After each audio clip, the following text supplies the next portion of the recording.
And we continue at 2:06 in the afternoon, the John Phillips Show.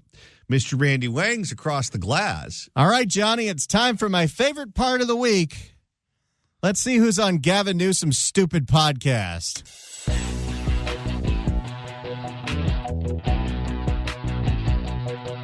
It really does sound like porno music. It does. This is Gavin Newsom. And this is Ezra Klein. Who? I think I used to work with that guy at CNN. He's a political numbers guy, correct? Yes, and he writes columns for the New York Times. Gavin has kind of changed the skew of what this show is going to be. He changed it real fast, too. Did you notice that? Accountability. As soon as he started getting negative headlines, he started booking people that nobody wants to listen to. And people on the left, like Tim Walz and Ezra Klein and others. That Tim Walz podcast, I had to listen to that entire thing. I'm not really totally sure why, outside of I was stuck on the 405 and couldn't even bring myself to click the channel. That was a rough one. I'll tell you, there's something really strange about that man. And you notice they all call him Coach? Yeah. Like he's Craig T. Nelson? If you were to just see an interview with that guy or a speech or a public appearance with that guy, would you think he was a football coach in the middle of the country? You would not. Well, maybe like Jerry Sandusky.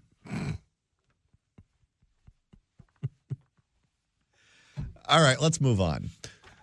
Antonio Villaraigosa, the former mayor of Los Angeles, is a candidate for governor. And unlike some of the others, he says he's in it to win it, and he doesn't give a damn if Kamala gets in or not. What else does he have to do? Nothing. This is pretty much it for him. It's the final round. There's nothing else to run for after this. He's been out of the game. This is like Rocky VI. And, of course, everyone remembers Rocky VI when he came out of retirement to box somebody 30 years younger than him. And it's not even like he can do Dancing with the Stars if he just wants a little attention, like Tom DeLay did and some of the other politicians. I think Sean Spicer did it. Maybe in 2013 he could have done all that. But Antonio Villaraigosa has not been relevant for over a decade. If he was to get back on TV, he should start dating one of them housewives. So Antonio Villaraigosa sat down at the University of California Speaker Series to talk about a whole bunch of policy issues. We got lots to cover here, Johnny. Where do you want to start? Let's start with Antonio on Prop 36. You were the only Democrat in the field so far to take a position in favor of Prop 36 last year, which obviously passed overwhelmingly with the voters. Why do you think you were on an island among Democrats in taking that position? Well, that's a better question to ask. You want to talk into the mic, Tony? He doesn't know how to do this at this point. It's been a long time. He hasn't been on a lot of stages talking in front of a lot of microphones. It doesn't matter. If you've given one toast at a wedding, you know how to do it. It's been a long time since he was in charge of the DNC where they booed the national anthem. Or was it the Pledge of Allegiance? I thought it was Israel. Well, that's everyone. That's a better question to ask the other candidates, but I was real clear. I believe in accountability. There we go. Everybody's favorite battle-tested word. Accountability. That's our boy. I believe in accountability, everybody. People said, well, Mayor, it was safer, it was more violent when you became mayor than it is today. And I said, well, people don't feel that way. It was actually pretty safe back then, if I recall correctly. When he left office. Yes. It was a mess when he got there. The newspaper, the Record said, it's not a solution. I think they said something to the effect, it's not a solution that it was problems. Oh, Tony. Wow. This is like using a computer in 1996, and you get the little pinwheel. He's buffering. I don't remember exactly, but I'll say this. Tony lost his train of thought. Again. What was clear to me, people don't feel safe. That's what he was struggling to remember what to say? Is he going to campaign with a nurse? He has his good days and his bad days. And if he does, will he cheat on whoever he's dating now with that nurse? Depends on what the nurse looks like. And when I looked at Prop 36, I said, hold it. You're selling small drugs, you get arrested. You're either selling I don't think he knows what the bill was that he supported. No, but he got it. He got it right, so we'll give him credit for that. or ingesting small amount of drugs. You do it once, you don't get rehab. You refuse rehab. You do it twice, you don't get rehab. You do it 3 times, yeah, you're going to jail. If you don't do rehab, folks, what I've said about homelessness and crime, I'm not for criminalization.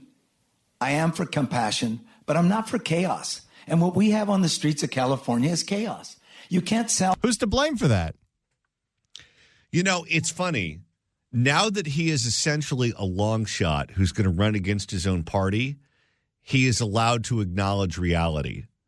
But a Tony V with viability would never say this. You can't sell drugs on the open market. Sorry. You can't have encampments in front of schools and parks because we know what neighborhoods they're going to be in. So I'm challenging what's broken, not as an ideologue, but as someone who wants to get things done. So, Lost his train of thought again. He seems to be doing that a lot. I got behind it. I don't know why the other. He's in his 70s now. Well, we have a president in his 70s. We had one in his 80s. I got behind it. I don't know why the others didn't, but it was clear. 71% of California got behind it. 80% of Republicans, 64% of Democrats. Every demographic group said, enough is enough. Slow it down. And that's what I did. And instead, Gavin Newsom decided to campaign against it. And then he pretended like he didn't. And by the way, I didn't just say after the fact, as some have done, that they were for it. I actually did a commercial in English and Spanish, by the way. El crimo es el bado. I thought he was equivocating on it. Didn't he say what we're doing now and what the legislature wants to do doesn't go far enough, but Prop 36 goes too far? And he never officially said whether or not he was supporting it. Well, he just said that he had problems with both of them. You're assuming that people are going to remember the things he said in interviews last year. We remember. Where do you want to go next, Johnny?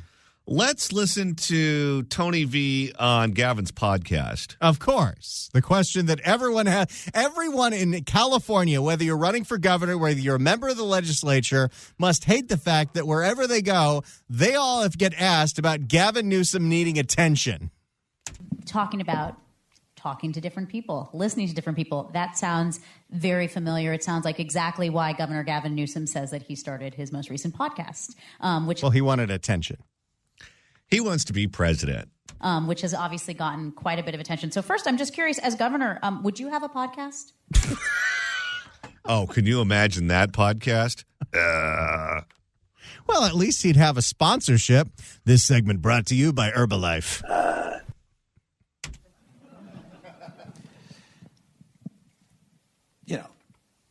Maybe but I'm not going to, I don't know if I'd have. Maybe it could be a podcast where Antonio Villaraigosa interviews Telemundo reporters he slept with. I wonder what the subject would be of his podcast. Maybe it could be a sports podcast, and he can reflect on all of the Laker games where he had a printer in his limousine where he would make up fake certificates so he could go to Laker games on official business. He was Ricardo Lara before Ricardo Lara was Ricardo Lara. But, I'm not going to, I don't know if I'd have one or not. I haven't thought about it. Do you know what a podcast is? I'm guessing he doesn't listen to too many. until the He governor. might listen to this station. He's in the demo. We talk about him. Until the governor had his podcast. And let me be clear, I haven't listened to it. Sure. Everyone claims they haven't listened to it, but everyone knows what Gavin Newsom was talking about. I actually believe him. He probably read something about it somewhere, but I cannot picture him listening to that entire thing. I heard it was very long, and I'm running for governor, and I'm focused on the challenges. Is that your phone ringing, Tony? Answer the damn phone. And again, plenty of people do this, but it is a sign of a certain age where your ringtone is ring. You know what my ringtone used to be? Oh, I know. And you can't say it. That people are facing. I'll say this, and let me be really clear about this. You know he's running against Kamala. He's already coming out with the clears. What do you think those kids are doing? This was at a university, correct? Yes. I wonder if he knows he's losing his audience here. He's fallen asleep during the answers. You know, at the New York Times, you have David French, you have David Brooks, you have Brett Stevens. We know that William Crystal is a leading conservative leader. Where are you going with this, Tony? I'm not sure he knows. If I was going to have a conversation, I'd have a conversation with people that actually want to fix problems and have a view of the world. I wouldn't have a conversation about transgender, and I don't disagree with the governor on what he said. I disagree on where he said it. His podcast? If you're trying to get your point of view out there, wouldn't that naturally be the place where you do it? Charles Kirk. Charles. He's an older gentleman. He calls you by your Christian name. Maybe Tony used to watch Charles in Charge. Charles Kirk, who calls people who are transgender predators? No. You don't sit down and have a conversation and then not challenge them. You challenge them. You have a decent conversation. You know, Steve Bannon. This has been one of the more loud criticisms from almost anyone who listens to Gavin's podcast, is Gavin will agree with whoever he's talking to about everything. He really, really, really desperately wants to be liked. He doesn't actually have a viewpoint on anything. He just thinks, wow, what you're saying is really great there. I'm telling you, if he grew up in Idaho, he would be the Republican governor of Idaho doing the same thing, trying to be president. People that don't believe that the election in 2020. Uh-oh, we're running out of train of thought again. Here we go. Was won by Biden and not correct them? You sound a little like Biden there. Tony?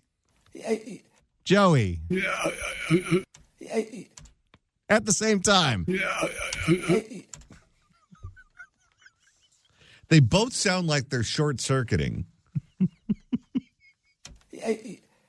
And to be fair, this isn't just an age thing. Gavin does this crap too. Yeah, but his sound obscene. Even that one? And not correct them? I think so.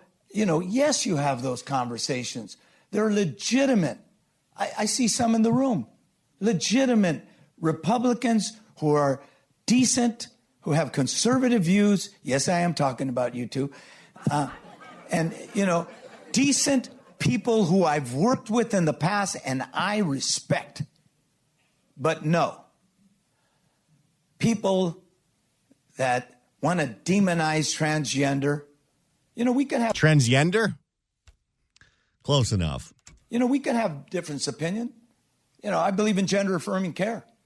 But I don't believe taxpayers ought to pay for it when you're in prison. I'm sorry. Oh, he knows what he's going to use on Kamala. Remember when she wanted to defund ICE and use that money to pay for sex change operations for illegal aliens?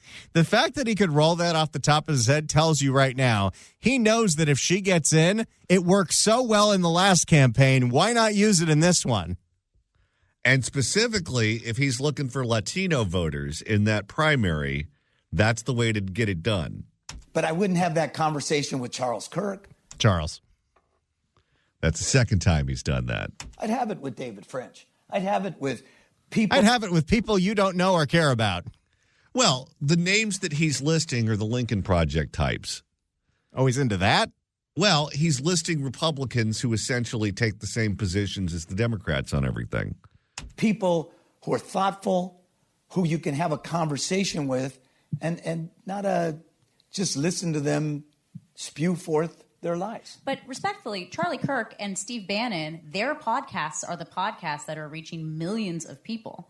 David French, who's kind of seen as a never Trump Republican, I don't think you're necessarily talking to the MAGA wing of the party there, which is, I think, what the governor is trying to do. So are there red lines of people that you just don't want to be having these conversations with? How do you reach sort of adherence to President Trump if it sounds like you're saying there wasn't a conversation? That's why, let's be clear.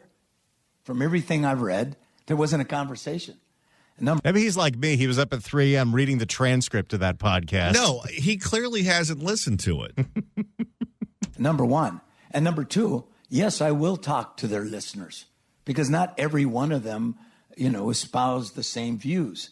A conversation is, standing up for your values. Gavin doing this podcast is a minefield for every single person running for anything in any upcoming election. Well, what they're going to try to do is they're going to try to all have podcasts so they can have an end run around the news media. Because if you can communicate your message where it's one-sided and no one gets to ask you questions, from their point of view, that's the best way of doing it. The problem is you have to be able to get it out there. Trump, by going on all these podcasts, whether it be Rogan or The Undertaker or whomever, he has access to their social network. How Newsom is doing it wrong is he's only getting the message out to his social network, and whoever happens to peek in to hear what controversial things are said, where they then put it in their newspaper or on their radio program or television program. He's not getting the reach that Trump got. A conversation is challenging, misrepresentations of fact. But in a world where there's no fact, or some people believe there are no facts, you don't challenge it. So, I'm very clear about the fact that I don't think you know where you're going with this, Tony. I don't think he does either.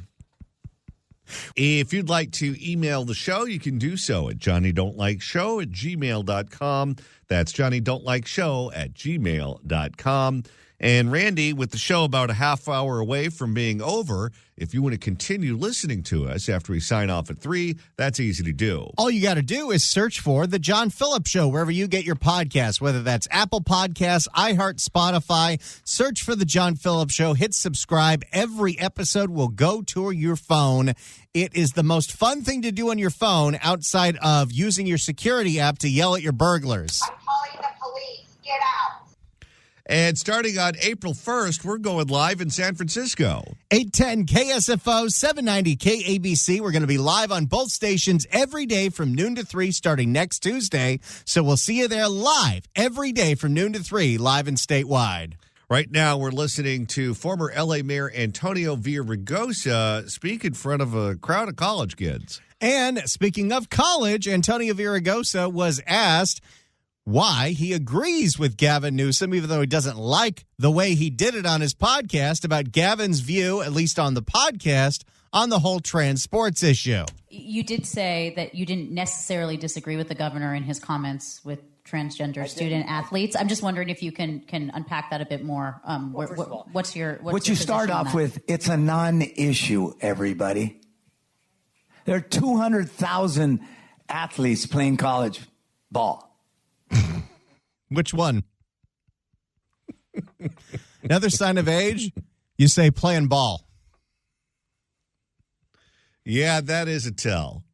They're a little less than 200 from what I understand. I don't know if they have an exact number, but a little less than 200. You do the math. It's a non-issue. That's what you start with. This was what Gavin was using last year when he tried to deflect on this issue, and that didn't work for him. No, because the question is, when it happens, is it fair? Second, to answer your question, do I believe that someone who's gone through male puberty is now... What? Some women have gone through male puberty. Sound like you said puberty. Do I believe that someone who's gone through male puberty... Is that how it works? I guess. Gone through male puberty is now, transgender woman should play other women? No, I don't. But that was a long one. Well, he knows he's going to catch all kinds of hell from the college audience over that. But that's a conversation I have with people that I respect. That's a conversation that you have with people that want to engage, that agree. That doesn't mean we can demonize them. It doesn't mean we can discriminate against them. It doesn't mean we can scapegoat. Wouldn't not letting them play in the sport discriminate against them? Well, that's what they argue. What they argue is that the position that he's taking is bigoted. It doesn't mean we can discriminate against them. It doesn't mean we can scapegoat them. It means we respect their decisions. What this is right now? This is Antonio Villaraigosa, the man, being at odds with Antonio Villaraigosa, the politician. Because Antonio Villaraigosa, the politician, is a left-wing politician who wins elections in California and loses some. Antonio Villaraigosa, the man, is a Latino guy of a certain age who grew up in Boyle Heights. And if you think, and he's a father, if you think for 1 second he had a daughter who was playing girls basketball or girls softball or fill in the blank, and there was a biological man on the other team who was just steamrolling his daughter and his daughter's team, you don't think for 1 second he wouldn't be going bananas over that? It means that we work with them, on gender-affirming care. But it doesn't mean that unless, of course, they are in the country illegally and we're in prison. He's opposed to that. Kamala. You're homophobic because you disagree on that issue. And you don't... I think that's a different kind of phobic. And you don't lead with that issue. People care, almost everybody, left and right. Housing is important. Good public schools are important. Safety is important. That's a non-issue, everybody. They spent $300 million on a non-issue, and we didn't respond. That's our problem. Well, you didn't respond because your candidate took a position that even you think is insane. Your candidate's position was defund ICE and use the money for sex changes for illegals. Well, and her campaign people said with all those ads, don't respond to any of them and don't admit that was a stupid position. Well, what is the response for that? How do you explain that and make sense to anyone? You say, I'm an incredibly inauthentic person, and I believed at the time this is where the party was. And that's the truthful answer. I thought this would win me the primary. It did not. We didn't respond. And, not here to talk about the governor. I actually agree with the governor on a number of things. But I think he'll even admit, that without challenging lies and misrepresentations, that's not a conversation. That's just giving them a bigger microphone. So let me get this straight. He essentially takes the same position on the subject as Gavin Newsom and Charlie Kirk. Charles Kirk. But the problem is Gavin shouldn't have said that to Charles Kirk. because Charlie Kirk is a bad person. And we shouldn't even be talking about the subject anyway because it doesn't impact that many people. But in terms of the position that they're taking, they're all on the same page. That is quite a minefield he's got to navigate there. I wish I had the last 5 minutes of my life back. Well, I got even more for you. When we come back, you either get to hear about what Tony thinks of Kamala or how Tony thinks he can win a primary. You know what this is? Do you ever read that book, The Last Hurrah? No. It's a book about James Curley, the iconic mayor of Boston, who was a guy who'd been a politician his entire life, very successful one, had just about every job that you could have in Massachusetts, congressman, governor, mayor, councilman, you name it, he did it. And he was in his 70s or 80s, and he wanted one more term, but he just didn't have the juice. He didn't lose a step. He lost the whole footlocker. And he was going for one more term, and the book is about that final campaign, that last hurrah. As I listened to Antonio Villaraigosa sit there in this forum and answer these questions, I kind of see the last hurrah. This is it for him. This is one last run, one last race. The last time Tony V's ever going to go on TV as a candidate and put up yard signs in the yard, debate other politicians. This is it. And right now we're going through the sound of former L.A. Mayor Antonio Villaraigosa speaking to the college kids. Which one do you want to hear now, Johnny?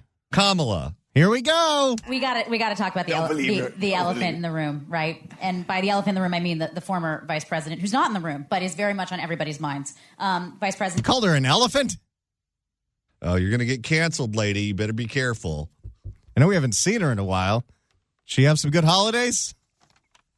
Vice President Harris, is she going to enter the governor's race? That is the question that we are all trying to find out. And I would say that your other candidates in the race have either been coy, or they have said things like it would have a near field clearing effect, I believe was the quote from Katie Porter. Katie got a mention. I wonder if Katie's going to sit down in front of the college kids. Like, please. You have not been so coy. You have said that you're running no matter what. First of all, I want to make sure. Am I characterizing that accurately? You're running no matter what? I want to speak to the camera and to all the people watching and or listening. When you're going to speak to the camera, you do not need to say, I'm going to speak to the camera. How hilarious would it be if he did that on a radio show? Read my lips. There's a throwback. So in the first half of this interview, he does a Clinton joke. And in the second half of this interview, he does a H.W. Bush joke. So we're going back all the way to 1988. Read my lips. I'm in it to win it. That was his staffers laughing. The college kids have no idea what this is. No, he might as well be talking about Millard Fillmore from their point of view. They don't even know about Dana Carvey's impression of George H.W. Bush, let alone who George H.W. Bush was. They don't even know that he threw up on the Prime Minister of Japan. Read my lips. I'm in it to win it. I'm in it whether or not the former vice president comes in this race, because I have a record. I'm the only one that's ever been a CEO, not of a small town, but the largest city in this country. If the LA metropolitan area... No. New York is the largest city in the country. Let him believe it. He's old. If the LA metropolitan area was a country, it'd be the 17th largest country in the world, or 18th maybe now. Let's be clear about that. I was Speaker of the Assembly as well. In both jobs, I actually did things. Oh, here we go. Except he's not going to be clear on who exactly he's attacking. I can point to results. And I think that's the best way to point to what you're going to do. So, yes, I'm in it no matter what. I was in the Assembly in the 2000s. Does anyone remember? Well, okay, you can see what his digs are going to be against Kamala. When you're vice president, you essentially have no duties. When you are U.S. Senator, you just go and you vote the party line if you're from a reliably blue state, which she's from. He's going to make the point she's never done anything, which is true. And he's going to say, I've been mayor, I've been assembly speaker, I've been in positions of power, and you've just been a hanger-on. I'm in it no matter what. And actually, I would say this. The governor's race is not going to be a coronation. The governor's race is not a stepping stone to another job.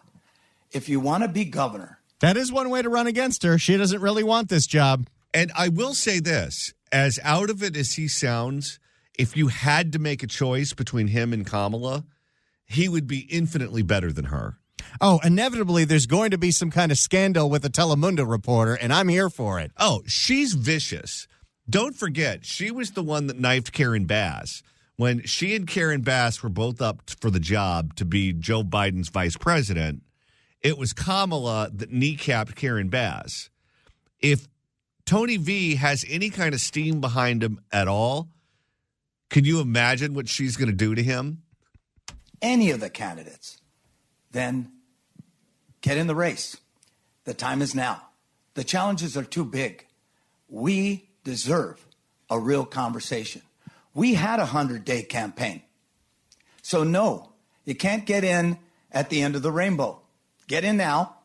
Let's have that conversation. But she wants to have a hot girl summer. I look forward to it respectfully. Okay, Is that clear enough? that was quite clear. Thank you for clarifying. So my last question, then we will throw it open to the audience. Then is, I understand, and you have talked about your record. It sounds like something you're very excited to run on. But let's be frank. If the former vice president gets in the race, she will have more name ID. She will most likely have better fundraising than you. Oh, poor Tony. No one knows who he is, and no one wants to give him any money. Well, they used to know who he was, but they forgot. How do you overcome those two factors to win this race? I've been a giant killer before. 1994, I ran in a civil rights created district. It was not a Latino district. It was a civil rights created district. There were about 28% of the population. I was running against someone of European heritage, a good man. There were 6 Latino candidates in the race. I won by a lot. And then I ran again in 2001. How often do you think Tony V goes through his greatest hits when he's sitting at home? Oh, you get a couple of drinks in him, you won't get a word in at dinner. Nothing says, I am on it and I am with it. And let me tell you about my campaign in 1994. You know what's funny, too? For all the Trump derangement syndrome that these people have, you listen to the way he answers this question. How is this any different than what Trump would have said? I left the speakership with high approval ratings, but only 9% of the people knew me. 76% of the people knew him. A year later, I beat him in the primary. I lost in the runoff, primarily because they turned me into, it made me soft on crime. Someone's getting lost in the train of thought again. Remember those ads against him? It was Janice Hahn's brother, Jimmy Hahn, that ran against him. And every time they'd show his picture on the screen, they showed crack cocaine being cut. And 2005, I run against the guy who's now the mayor. I'm a council member. I get in a few days, 2 months before the deadline, in November. So in September, Somebody is getting confused with the details that don't matter. Yes, he is. Although confused is the headline for this Q&A. I was way down in the polls. The following March, I beat him in the primary and beat him in the runoff. I've done this before, everybody. I'm undefeated except when I lost handily in 2018 for this job that I'm applying for. Well, he lost for governor. He was going to run for governor in 2010, and then he realized that Jerry Brown would have stomped all over him, so he dropped out.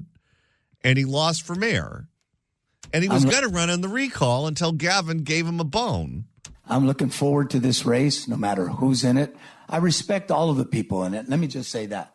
Not just the vice president, Katie Porter, Tony Thurmond, Betty Yee. You don't know who these people are, and neither do we. He mentioned 2 of the 3 Tonys. Well, he's the third.